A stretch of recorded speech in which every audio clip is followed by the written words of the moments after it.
Daily Bible reading, 1 Samuel chapter 10.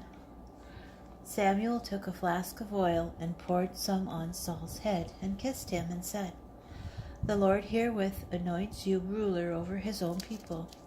When you leave me today, you will meet 2 men near the tomb of Rachel in the territory of Benjamin at Zelzah, and they will tell you that the donkeys you set out to look for have been found, and that your father has stopped being concerned about the donkeys and is worrying about you, saying, 'What shall I do about my son?'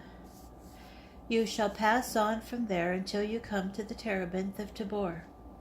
There you will be met by 3 men making a pilgrimage to God at Bethel. One will be carrying 3 kids, another will be carrying 3 loaves of bread, and the third will be carrying a jar of wine. They will greet you and offer you 2 loaves of bread, which you shall accept. After that, you are to go on to the hill of God, where the Philistine prefects reside. There, as you enter the town, you will encounter a band of prophets coming down from the shrine, preceded by lyres, timbrels, flutes, and harps, and they will be speaking in ecstasy. The Spirit of the Lord will grip you, and you will speak in ecstasy along with them. You will become another man, and once these signs have happened to you, act when the occasion arises, for God is with you. After that, you are to go down to Gilgal ahead of me, and I will come down to you to present burnt offerings and offer sacrifices of well-being.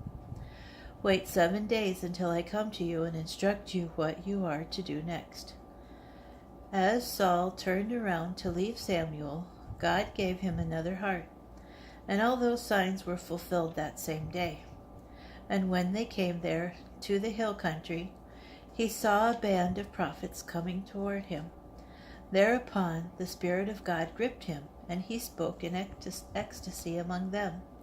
When all who knew him previously saw him speaking in ecstasy, together with the prophets, the people said to one another, "What's happened to the son of Kish, to Saul? Is Saul too among the prophets?" But another person there spoke up and said, "And who are their fathers?" Thus the proverb arose, "Is Saul too among the prophets?" And when he stopped speaking in ecstasy, he entered the shrine. Saul's uncle asked him and his servant, "Where did you go?" "To look for the donkeys," he replied. "And when we saw that they were not to be found, we went to Samuel." "Tell me," said Saul's uncle, "what did Samuel say to you?" Saul answered his uncle, "He just told us that the donkeys had been found."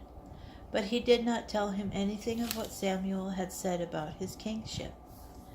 Samuel summoned the people to the Lord at Mizpah and said to them, "Thus said the Lord, the God of Israel, I brought Israel out of Egypt, and I delivered you from the hands of the Egyptians and all of the kingdoms that oppressed you.